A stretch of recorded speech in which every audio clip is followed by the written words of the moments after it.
दोस्तों, 33 साल के मोहम्मद शमी ने मुंबई के वानखेड़े स्टेडियम में न्यूजीलैंड की पारी में कुल 7 विकेट लेकर इतिहास रच दिया। शमी ने इसी 2023 के वर्ल्ड कप के टूर्नामेंट में अब तक सिर्फ 6 पारियों में 23 विकेट लिए हैं और वनडे वर्ल्ड कप की 17 पारियों में 50 विकेट पूरे करने वाले इतिहास के सबसे तेज गेंदबाज बनकर विश्व कप रिकॉर्ड भी बनाया है। मोहम्मद शमी विश्व कप में लगातार अपनी गेंदबाजी से दुनिया को साबित कर चुके हैं कि वो दुनिया के सर्वश्रेष्ठ गेंदबाज हैं। लेकिन विश्व कप 2023 तक की उनकी सफ़र बिल्कुल भी आसान नहीं रही है। उनकी प्रोफेशनल और पर्सनल लाइफ में काफ़ी चुनौतियां और संघर्ष का सामना करना पड़ा है। एक ऐसा क्रिकेटर्स जो अपनी गेंदबाजी से पूरी दुनिया में छा जाता है, देश का हीरो बन जाता है, लेकिन जब बात आती है उनके निजी जीवन की तो उसमें उनकी छवि विलन की तरह पेश की जाती है। उनकी पत्नी हसीन जहां उन पर आरोप लगाती हैं कि ये मारपीट करते हैं, लेकिन अगर आप उन्हें देखेंगे, उनसे बात करेंगे तो आपको लगेगा कि इनका व्यवहार बड़ा शांत और सौम्य है। ये वो क्रिकेटर हैं जो कोई बुरी आदत नहीं रखते, सिर्फ और सिर्फ डिसिप्लिन के साथ अपना गेम खेलते हैं। दोस्तों, आज की इस वीडियो में मोहम्मद शमी की कहानी से मैंने 3 ऐसी पावरफुल लर्निंग ली है जो आपको लाइफ में आगे बढ़ने में हिम्मत और प्रेरणा देगी। पहली लर्निंग, काम के प्रति जुनून। उत्तर प्रदेश का छोटा सा गांव साहसपुर अलीनगर, यहाँ कब्रिस्तान के पीछे के मैदान से शमी ने बॉलिंग शुरू की थी। यहाँ का उबड़ खाबड़ मैदान को देखकर कोई भी कहेगा कि मोहम्मद शमी ने बचपन से ही कठिन संघर्ष वाला क्रिकेट खेला है। आज शमी के गांव के पास क्रिकेट की एकेडमी है, लेकिन आज से 20 साल पहले गांव में कुछ नहीं था। मोहम्मद शमी के पिता तौसीफ अली क्रिकेट का शौक रखते थे। वो एक तेज गेंदबाज थे। लोग उनसे कहते कि आप जाकर ट्रेनिंग ले लो, आप तो टीम इंडिया के लिए खेल सकते हो। पर तौसीफ अली किसान परिवार के थे, खेती करते थे, इसीलिए ज़्यादा पैसे नहीं थे। जब उनके बच्चे हुए तो वो अपना अधूरा सपना अपने बच्चों में पूरा होता हुआ दिखना चाहते थे। तौसीफ अली साहब का एक बच्चा शमी उनके अरमानों को पूरा करने के लिए तैयार हो गया। उन्होंने अपने खेत में सीमेंट डालकर पिच बनाई। लंबे रनअप की जगह नहीं थी, लेकिन यही सीमेंट वाली पिच शमी की पहली एकेडमी बनी। छोटा सा शमी घंटों बॉलिंग करता, कई बार अकेले धूप में खेला करता। मोहम्मद शमी के बड़े भाई कहते हैं कि उसमें अलग ही जुनून था। वो बॉलिंग से तभी ब्रेक लेता जब बॉल पीछे की झाड़ियों में चली जाती। फिर शमी बड़े हुए तो कोचिंग जाने लगे। जब कोचिंग से फ्री होकर शमी घर पर होते तो वो देर रात तक दीवार पर बॉल मारकर बॉलिंग करते, जिस कारण सबको सोने में दिक्कत होती। जब घर वाले उससे शिकायत करते तो शमी जवाब देते कि मुझे कलाई मजबूत करनी है। आज शमी की जो रिस्ट पोजीशन है और जो रिवर्स स्विंग है वो उसी प्रैक्टिस का नतीजा है। यही स्किल बाद में उनके करियर में महत्वपूर्ण साबित हुई। दूसरी लर्निंग, मौके के लिए हमेशा तैयार रहो। तौसीफ अली साहब ने 15 साल तक तो खुद शमी को ट्रेनिंग दी। उनके पास जितनी भी सेविंग थी उसको इकट्ठा करके शमी को उत्तर प्रदेश के मुरादाबाद की एकेडमी में ले गए। वहाँ कोच साहब मिले, उनका नाम था बदरुद्दीन सिद्दीकी। कोच बदरुद्दीन सिद्दीकी मोहम्मद शमी के बारे में कहते हैं कि जब मैंने पहली बार 15 साल के शमी को नेट पर गेंदबाजी करते हुए देखा तब मुझे पता था कि यह कोई सामान्य लड़का नहीं है, इसलिए मैंने उसे ट्रेन करने का फैसला किया। 1 साल तक मैंने उसे यूपी ट्रायल के लिए तैयार किया। वह बहुत सहयोगी, नियमित और मेहनती था। उसने ट्रेनिंग से एक दिन भी छुट्टी नहीं ली। अंडर 19 ट्रायल के दौरान उसने बहुत अच्छी गेंदबाजी की, लेकिन राजनीति के कारण उसका सिलेक्शन नहीं हुआ। उन्होंने मुझसे उसे अगले साल लाने के लिए कहा, लेकिन उस समय मैं नहीं चाहता था कि शमी 1 साल भी चूक जाए, इसीलिए मैंने उसके पिता को उसे कोलकाता भेजने की सलाह दी। दोस्तों, चैंपियन का माइंडसेट ऐसा होता है कि आप उसे जितना चाहे बेंच पर बिठा लो, वो हमेशा खेलने के लिए तैयार रहता है। जब उसे मौका मिलता है तब वो अपना खेल दिखा देता है। कोलकाता आकर मोहम्मद शमी क्लब ज्वाइन करते हैं। वहाँ उन्होंने पूरे समय अपनी तकनीक पर कड़ी मेहनत की ताकि वह पुरानी गेंद को रिवर्स स्विंग कराने की क्षमता को विकसित कर सके। तब भी उनके सामने रास्ता बहुत दूर था, लेकिन कहते हैं ना कि जब आपके अंदर पैशन होता है, जब आपके अंदर सपने होते हैं, ललक होती है, तो कहीं ना कहीं से मदद मिल ही जाती है। कोलकाता में उनकी मुलाकात हुई बंगाल क्रिकेट एसोसिएशन के असिस्टेंट सेक्रेटरी देवव्रत साहब से। देवव्रत साहब ने मोहम्मद शमी के टैलेंट को पहचान लिया। उनको लगा कि लड़के में दम है, और जब पूछा कि तुम रहते कहाँ हो, तब शमी ने बताया कि साहब घर नहीं है मेरे पास, मैं तो बस अपने पैशन के दम पर यहाँ तक आ गया। देवव्रत साहब ने शम्मी को अपने साथ रख लिया। उसके बाद बंगाल के एक सिलेक्टर थे, उनकी नज़र शम्मी के टैलेंट पर पड़ी। उन्होंने शम्मी को अंडर 22 की टीम में सिलेक्ट कर दिया।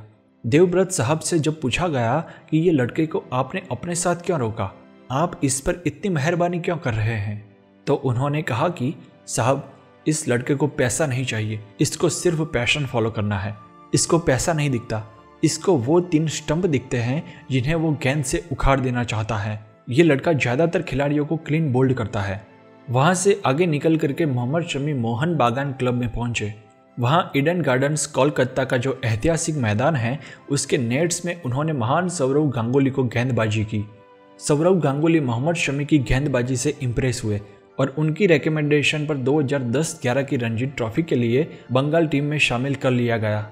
इसके बाद 2013 में शमी ने इंडिया के लिए डेब्यू किया और कुछ ही समय में टीम का हिस्सा बन गए। तीसरी लर्निंग, मन से मजबूत और फोकस रहो। मोहम्मद शमी कहते हैं कि 2015 वर्ल्ड कप के पहले ही मैच में मुझे घुटने में गंभीर चोट लगी। मैंने पूरा वर्ल्ड कप टूटे घुटने से खेला।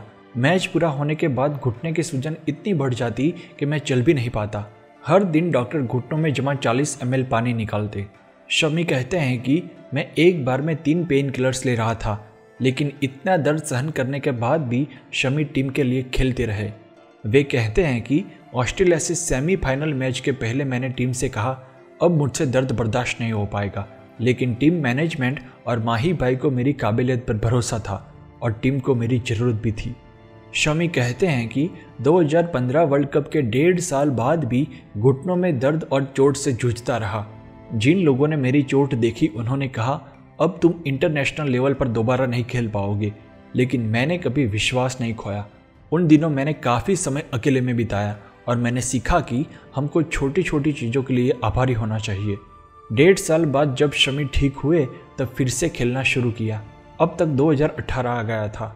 1 जनवरी 2018 में IPL के ठीक 12 दिन पहले उनका कार एक्सीडेंट हुआ। एडी में भी चोट लगी, जिसके चलते वो योयो टेस्ट पास नहीं कर पाए।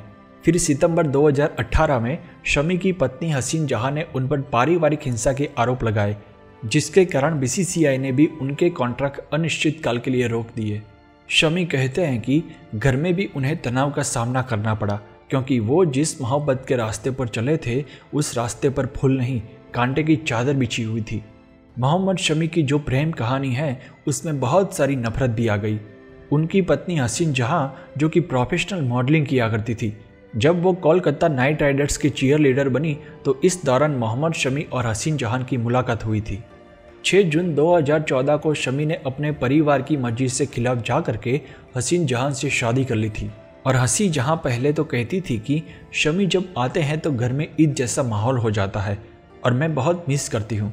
बाद में उन्होंने कहा कि मैं उनसे बहुत नफरत करती हूँ। मोहम्मद शमी और हसीन जहां की एक बेटी भी है। हसीन जहां ने यहाँ तक आरोप लगाया था कि मोहम्मद शमी घर पे मारपीट करते हैं और उन्होंने मैच फिक्सिंग किया है, ऐसा गंभीर आरोप भी मोहम्मद शमी पर लगाए हैं। और कुछ समय के लिए तो ऐसा लगा था कि शायद शमी का करियर खत्म हो गया है, लेकिन फिर जांच कमेटी बिठाई गई और शमी पर लगाए गए सारे आरोप निराधार निकले। मोहम्मद शमी ने अपने प्रोफेशनल और पर्सनल जीवन में बहुत सारी चुनौतियों का सामना किया, लेकिन एक बात वो हर इंटरव्यू में कहते हैं कि मैं अपने निजी जीवन के सारे क्लेशों से, तनाव से दूर होकर अपने काम पर पूरा फोकस करता हूँ ताकि इन सब पर से मेरा ध्यान हट जाए। रोहित शर्मा से एक बातचीत में 2018 की मनोदशा बताते कहते हैं कि जब इंसान मानसिक रूप से परेशान होता है तो सही चीज़ पर फोकस नहीं कर पाता, इससे परेशानी बहुत बढ़ जाती है। शमी कहते हैं कि इस बार मैंने 3 बार जीवन खत्म करने की सोची। मेरा घर 24वीं मंजिल पर था और परिवार को डर था कि कहीं मैं बालकनी से कूद न जाऊँ, इसीलिए 2-3 दोस्त हमेशा मेरे साथ ही रहते कि कहीं मैं कुछ गलत कदम न उठा लूँ। इस बुरे वक्त के दौरान परिवार और दोस्तों ने उनका काफ़ी साथ दिया। शमी कहते हैं कि परिवार ने मुझे एक और बात समझाई कि चाहे प्रॉब्लम्स कितनी भी बड़ी क्यों ना हो, हर प्रॉब्लम का सॉल्यूशन जरूर होता है। तुम सब्र करो और अपने काम पर फोकस करो। उनके बचपन के कोच सिद्दीकी सर कहते हैं कि शमी ने बिल्कुल यही किया, इसीलिए वो एक महान प्लेयर है, क्योंकि महान प्लेयर की निशानी होती है कि वो भारी तकलीफ और अनिश्चितता के बीच में भी अपने लक्ष्य पर फोकस करता है। शमी कहते हैं कि एक्सीडेंट के काफ़ी दिनों तक मैं ठीक से एक्सरसाइज नहीं कर पा रहा था। बॉलिंग करने के बाद मुझे घुटनों में भारीपन महसूस होता। मैंने उस समय सोच लिया कि आगे खेलना है तो कुछ बड़ा करना पड़ेगा। शमी कहते हैं कि इस बार मैंने अपनी तरह से ट्रेनिंग सेटअप बनाया। पहले शमी अपने खेत की मिट्टी को ट्रैक्टर से जोतते, फिर उस पर नंगे पैर दौड़ते, क्योंकि मिट्टी में पैर 6 इंच तक अंदर धंस जाते, जिससे दौड़ने में तिगुनी मेहनत लगती। शमी बहुत देर तक दौड़ते। जब पूरा शरीर पसीने से भीग जाता तो सर पर पानी डालते और फिर से दौड़ना शुरू कर देते। शमी के छोटे भाई कहते हैं कि ऐसे वर्कआउट करने के बाद फ्लैट मैदान पर दौड़ना बहुत आसान हो जाता है, इसीलिए आज 2023 में भी शमी बहुत फिट हैं। कोच कहते हैं कि इस फिटनेस लेवल पर आने के लिए शमी ने 2 साल ज़बरदस्त मेहनत की है। शमी कहते हैं कि जितना मिट्टी में पसीना बहाओगे उतना पाओगे। जब एकेडमी के लड़के एक टेस्ट क्रिकेटर को इतनी मेहनत करते देखते हैं तो उनको इंस्पिरेशन मिलती है कि आप किसी भी लेवल पर हो, खुद से आगे जाने के लिए आपको बहुत डिटर्मिनेशन और संघर्ष चाहिए। ना रोटी, ना ब्रेड, ना मिठाई और ना ही कोई जंक फूड खाते हैं। इसके अलावा उन्होंने अपनी मनपसंद बिरयानी भी छोड़ दी और साथ में इंटरमीडिएट फास्टिंग शुरू कर दी। कोहली कहते हैं कि जिस तरह शमी ने वनडे इंटरनेशनल में वापसी की है वो काबिल तारीफ है। उनका गेम और फिटनेस अलग लेवल पर है। मैंने उन्हें कभी इतना स्लिम नहीं देखा। उन्होंने करीबन 6 किलो वजन कम किया है। दोस्तों, मोहम्मद शमी की पर्सनल और प्रोफेशनल जीवन की उतार चढ़ाव वाली यात्रा हमें बहुत कुछ सिखाती है। मैं चाहता हूं कि आप इस वीडियो से ये 3 लर्निंग लेकर जाओ। पहली लर्निंग, काम के प्रति जुनून। दूसरी लर्निंग, मौके के लिए हमेशा तैयार रहो। तीसरी लर्निंग, मन से मजबूत और फोकस रहो। दोस्तों, आज साहसपुर यूपी के छोटे से गांव से आए मोहम्मद शमी को उनकी मेहनत और किस्मत इस मुकाम पर ले आई है जहां वो सिर्फ भारत के ही नहीं बल्कि विश्व के बेहतरीन बॉलर्स में से एक गिने जाएंगे।